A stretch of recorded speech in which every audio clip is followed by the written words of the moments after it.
to my subscribers, and also hello to my dispatching family. Guys, I'm still sitting here, I'm still dispatching, and I'm still loving it. But I wanted to bring you a video today to just talk more about some everyday challenges that we're going through as dispatchers, and to also give you a better understanding of the logistics of being a dispatcher. So something that has been very common, it's been a very common question, is how do dispatchers get paid? We are paid from the carrier or the truck driver. They're interchangeable words. The broker does not pay us. The factoring company does not pay us. The only people that are paying us is the carrier or the truck driver. Now, I know, as a dispatcher, you may be a little skeptical about that because, let's say what it is. You're reaching out to carriers. You don't know them, they don't know you, and you're not sure if you're going to get paid. After you have a conversation with your carrier and, and determine what payment method you're going to be paid by, whether it's Cash App, whether it's PayPal, or ACH, then talk about how often you want to get paid. I, get paid weekly, but if it's a new carrier and you're not comfortable with waiting for 1 week, then simply have a conversation and ask them if they can pay you per load. So at least that way you're starting to build a relationship with the carrier, and you're going to feel more comfortable maybe extending that out to a week. Okay, second thing I want to talk to you about is factoring companies. So for those who don't know what factoring companies are, it's kind of like a banking institution. The factoring company pays the carrier. Now, they're paying the carrier for their loads in advance because most of the brokers do not pay for 30 to 90 days, but the carriers need their money now. So they usually sign on with a factoring company that charges them a percentage for them to basically get a cash advance. The factoring company does not pay us whatsoever. Okay, the brokers do not pay us whatsoever. It is just the carriers that pay us. Now, most factoring companies, they do a credit check on the brokers. So if you're up on a load board and you see a broker and you want to book a load, you should go through the carrier's factoring company credit check to see if that factoring company is going to pay the driver for that load. Now, I have been asked what determines if a broker is a good broker or a bad broker. So most factoring companies have a relationship and have a huge database where they are housing the broker's score. This score is usually determined by how fast they pay and if they pay at all. So if you have a carrier that is using a factoring company, it is very important that you speak with your carrier and you ask them to give you, and sometimes they don't feel comfortable giving you their password to the platform, which is fine, but you have to get them to feel comfortable with allowing you to check and see if their factoring company is going to accept the paperwork from a particular brokerage. Because you don't want to start doing loads for a broker only to come to find out the factoring company does not do business with them at all. So now the driver's not going to get paid and you're not going to get paid. I also want to talk to you about going up on the load board and seeing under the contact information an email as opposed to a phone number. Don't be discouraged by having to send out an email. What you do want to do is you want to start a template. Okay, so this template will go in the body of your email.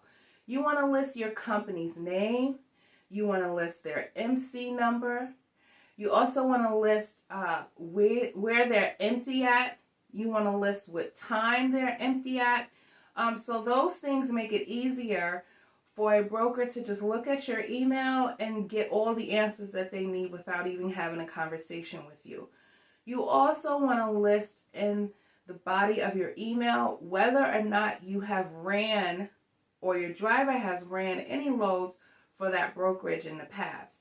And of course, if this is a new driver to you, have that conversation with your driver. Ask them, have you done any loads for this brokerage? Because once that broker sees that little sentence in the body of your email, they're going to be much quicker to respond to you, because they're not going to have to go through the hassle of sending you a carrier packet and then waiting for you to fill it out. So I just wanted to tell you guys that part. Also, let me talk to you about tracking. You book a load and they tell you that the load has to be tracked, and then the broker is still calling you, or he's calling your carrier. So one of you are getting frustrated. Either the broker is getting frustrated because no one's answering his calls, or the carrier, or you are getting frustrated because you're saying to yourself, I have my driver on a tracker. Why are you calling me? What they don't tell us is that tracker is not tracking in real time. It actually, most of them are updating their tracking every 3 hours. I don't know. I think it's pointless. I think they need to get a better tracking app, something that tracks in real time, because the whole point of the tracker, besides them wanting to know where the driver is, but the whole point also is so that they don't have to call you and harass you or your driver 15, 16 times in an hour. And I'm just exaggerating, but it feels like that. So I just wanted to tell you guys about that little tidbit about the tracker. It can be a little frustrating. The last thing that I want to talk to you about is doing your due diligence once you have booked a load. Now, I'm saying this because we want to stand out from other dispatchers. We want brokers to contact us on their own when they have lanes that may be available. We want to leave a stamp in the broker's mind when he thinks about us and our dispatching company or the carrier.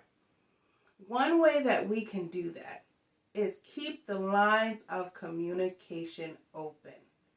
Now, just like I said, there's that tracker that they send to the carrier and then they call you 50 million times. Guess what?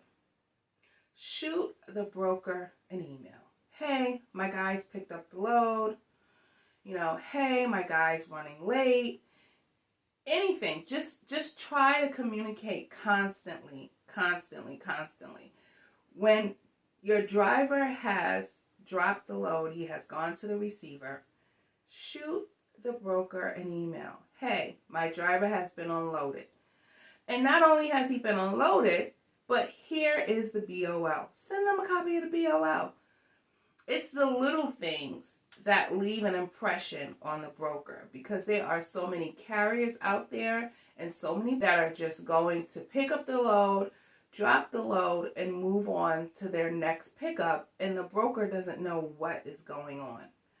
So that's one way that you can leave your stamp when dealing with a broker. That is all I have to say today. I hope you guys found my video informative. Like I said, I love your comments. I'm getting your emails.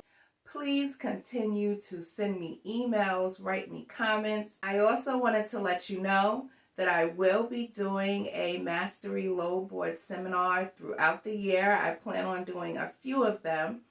So stay tuned. Continue to look at my channel.